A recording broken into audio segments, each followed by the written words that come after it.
Hello!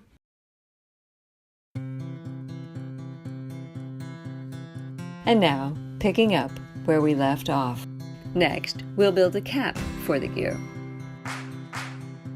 Line up 2 rings and insert 4 toothpicks one at a time. Make sure the toothpicks go in the small holes.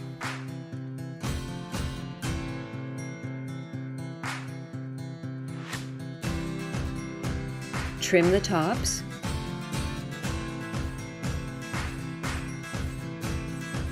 Now insert 6 18mm dowels into the new assembly. The fit should be snug.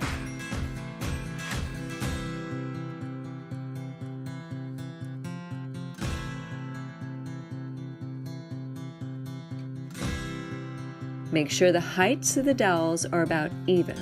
Put the cap on the gear. You may need to sand the edge of some of the dowels to insert them into the gear. Make sure all of the pieces are in the holes. Move around to press one and then another dowel into place until they are all in the holes. Rotate the gear to make sure it still turns freely.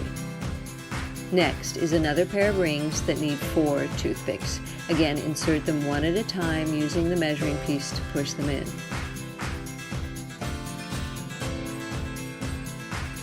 Don't trim the toothpicks yet. Place another body piece over the next assembly through the large hole. Then place the sawtooth gear onto the toothpicks. Check the orientation. Then the final ring. Now trim the toothpicks. Rotate the new assembly to make sure it moves easily. Finally, assemble a last pair of rings to make another cap piece. As usual, insert 4 toothpicks into the 2 pieces. It's okay to trim the toothpicks right away. Then put the piece aside. Now to make a ratchet. Take a rubber band and cut it in half. Insert it into a small slot on an L-shaped piece. Next, insert a 9mm dowel into a hole in the body near the sawtooth gear.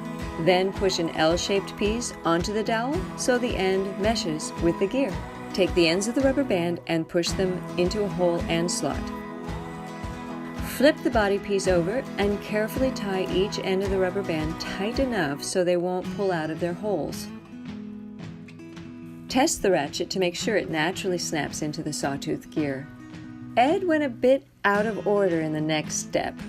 In preparation for assembling the 2 body halves, insert 5 locking pieces into various places on the half that has the cap. As a last bit of preparation, make 2 more small assemblies. Insert a small ring on a 20mm dowel. It takes quite a bit of pressure. Now the second one. Use the measurement tool to center the ring.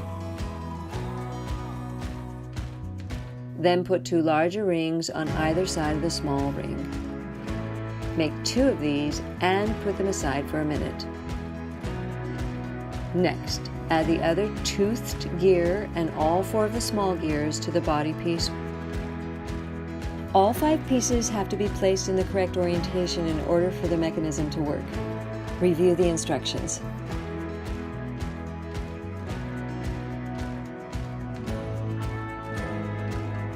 After that, add the 2 disc assemblies in position as well as a lever piece that locks into the main gear.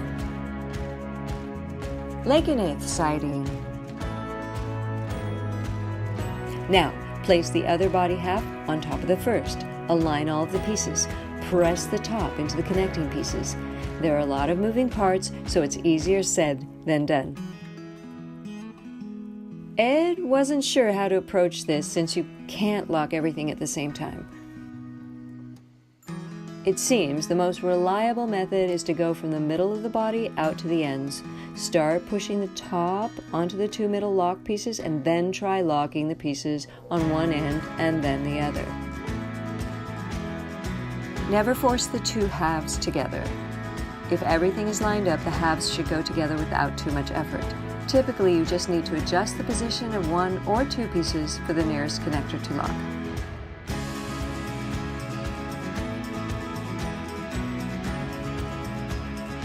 After the two halves have been fully joined, test that all of the gears move. There should be little resistance. Finally, add 4 dowels to the top of the sawtooth gear. The cap will be added later. Take a break after a job well done. Next time we will finish the spider and take it for a test drive. Thank you for watching and see you for the next video.